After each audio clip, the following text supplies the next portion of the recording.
Hello there YouTube, it's your boy B3 back with another kicking graphic novel review. Today we're actually going to talk about the graphic novel prequel to Godzilla X Kong the New Empire.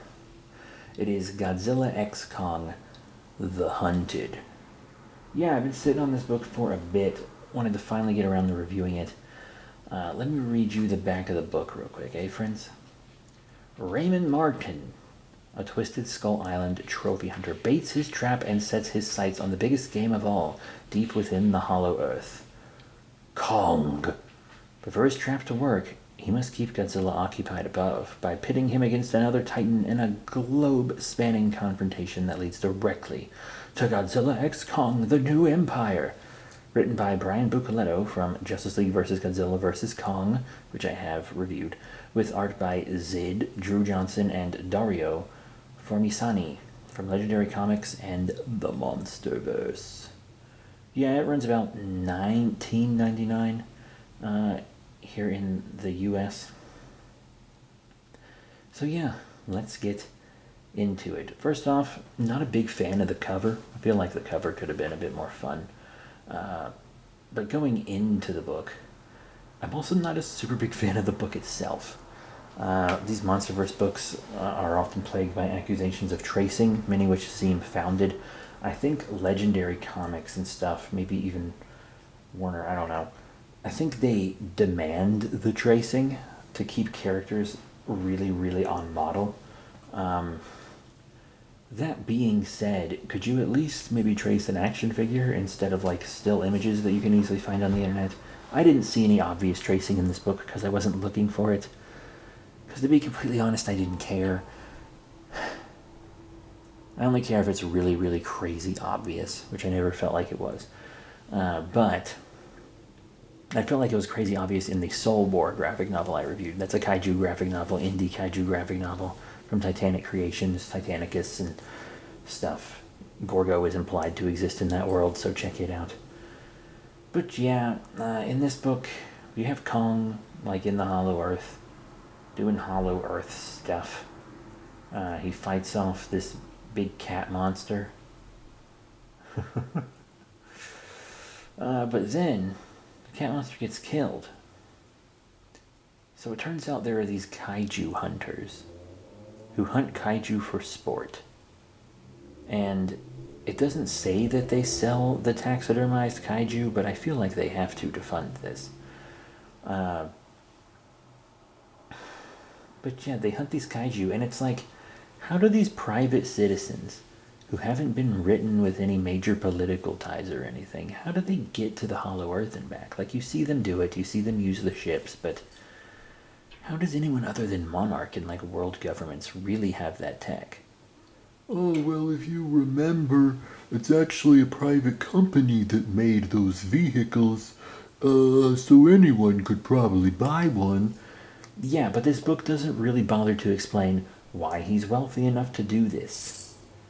You know, it seems he had a good job before the Godzilla and Mewtwo attack in 2014 in San Francisco, because it seems like this hunter's motivation is largely just, kaiju destroy my home and kill my family, now me want revenge. Okay, congrats, bud. You're a very, very original character, aren't you? And look, I'm not saying he has to be. It's a prequel tie-in graphic novel. It doesn't have to be amazing. They never are. They never are. They're usually fine at best. I'm not just talking about MONSTERVERSE, since I'm talking about them in general, Marvel, DC, and everything included. But you know, Bernie, the conspiracy theorist podcaster who does like Titancast or whatever the hell it's called, he's kind of a framing device for the Godzilla story in this. And he's like live streaming what Godzilla's doing and talking about it, and that's a decent way to get exposition in, I feel like. He's an established character and he's doing this podcast. It doesn't feel super forced. There is a similar framing device in Godzilla Monsters and Protectors, and I didn't really like it in Godzilla Monsters and Protectors. And I think that's because the Monsters and Protectors one kind of felt like it was talking down to its audience. It really had this hello, fellow kids vibe to it. And I will review those books very soon. I'll probably just review the omnibus. But here it doesn't feel like that. But also, they're doing that little comedic thing with Bernie. And he's like, oh, wow, I can't believe the military is still dumb enough to send jets against Godzilla, which is kind of parroting what the Godzilla fandom always says whenever there's a new scene. And it's like, yeah, because, oh, yeah, kaiju media without the military attacking the kaiju would be so interesting. Like, let me see the freaking jets get destroyed. But Bernie's main concern with it is that it's wasting military money. Not that it's wasting the lives of soldiers, but wasting military money. He brings that up many times. And it's like, okay, Bernie, that's a little weird that that's your number one concern here. But Godzilla is kind of just chasing Scylla around the planet. The kaiju Scylla is going around eating as much nuclear power as possible, likely in an attempt to challenge Godzilla, and Bernie is just narrating that, and it's really boring.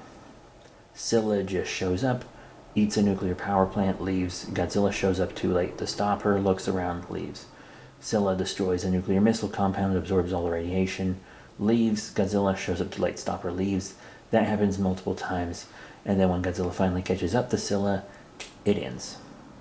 Because the Godzilla versus Scylla fight is in the movie, and you have to watch the movie to see it. Incredibly boring. It's literally just a really bad chase scene. That is the entire Godzilla story arc. A really bad chase scene. The Kong story could have been something. You have this hunter. He hates kaiju because they killed his family.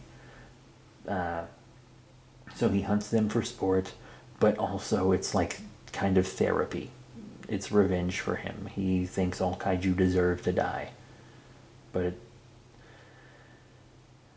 I hate to say it. This should have just been a Kong book.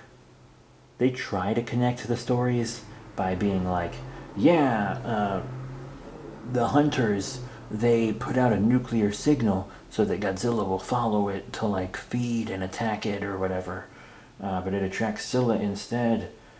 And then Scylla just goes on a rampage. And Scylla's rampage doesn't really super have much to do with them because she continues to rampage even after she's destroyed their signal, which kind of implies to me that she was going to do it anyway.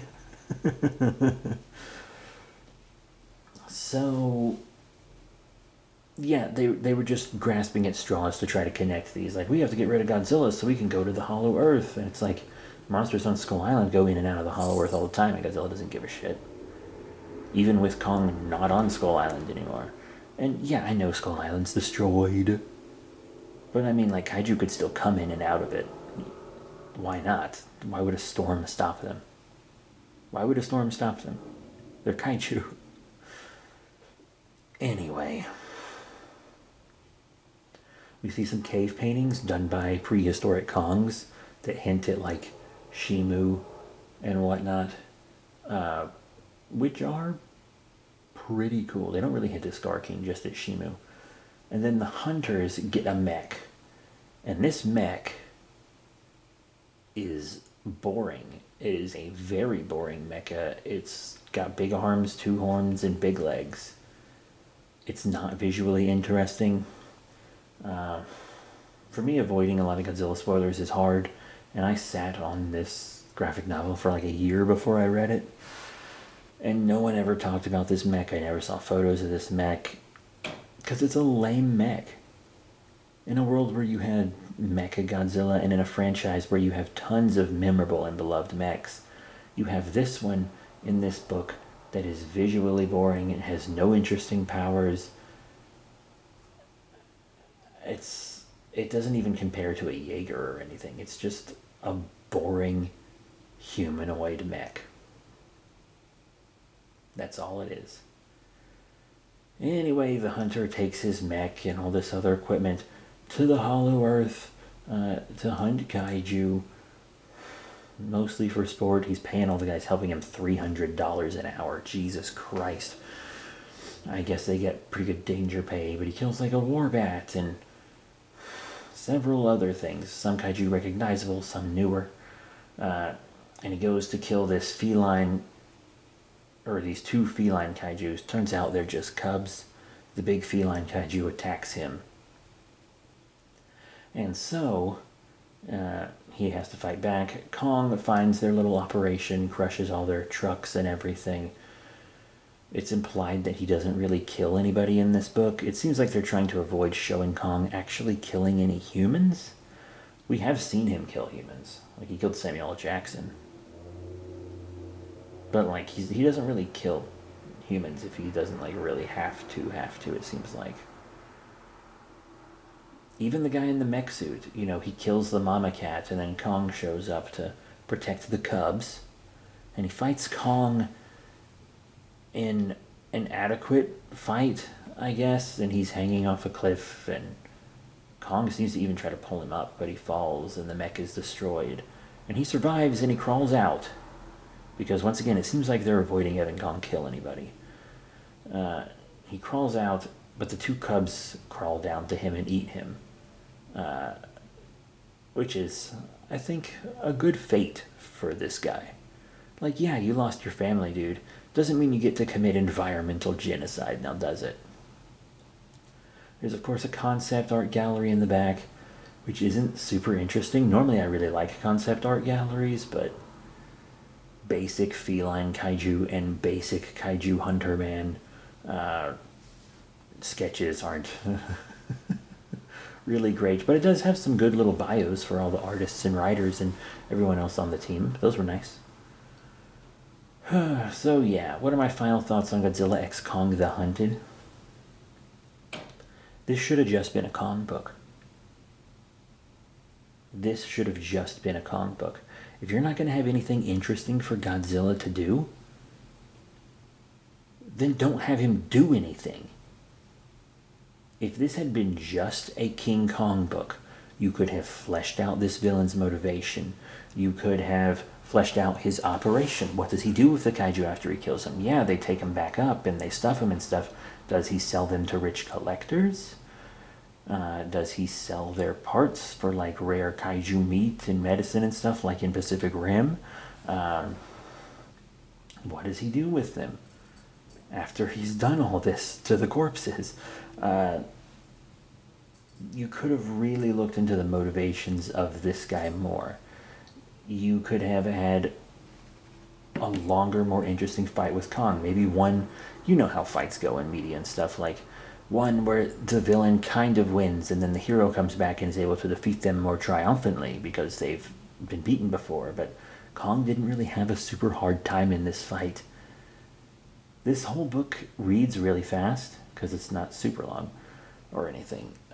But God, it feels like almost nothing happens. Pretty much nothing does happen in the Godzilla story. He just follows Scylla around while Bernie narrates it. That's the whole thing. It's boring and it's pointless. The Kong story, interesting idea that they didn't do enough for because they had to make pages for Godzilla. And I get it. Look, I get it. You want to have a story with both in it because the film is going to have both of them in it. But GVK did something interesting. They had a Godzilla graphic novel and a Kong graphic novel. They weren't together in one graphic novel. I think they maybe should have done that here. You could have had Kong with his own graphic novel and fleshed out that entire story. And then you could have just come up with something creative for Godzilla to do. Just come up with a new kaiju for Godzilla to fight. No one would have... Just even if it was just a basic, oh, Godzilla has to overcome another foe. It's really, really basic. But at least it would have been something. Because the Godzilla story in this was shit. It was shit. It was absolute shit. And the Kong story was a good idea that they couldn't do anything with because they had to balance it with this shit Godzilla story. Honestly, don't waste your money on this book. Like, seriously, don't waste your money on this book. I mean, there's just like the Titanology books that are like omnibuses that have all the MONSTERVERSE comics in them. If you're gonna get it, just get it in that with other stories. Don't waste your money on the graphic novel of just this book. Like, really, it's bad. It's not good. The Kong story could have been something, but it just wasn't. So that's it. Thank you all very much for your support. Remember to rate, comment, and subscribe. Check out all the cool links in the description below. Facebook, Twitter, etc. And I'll see you all next time. Bye for now.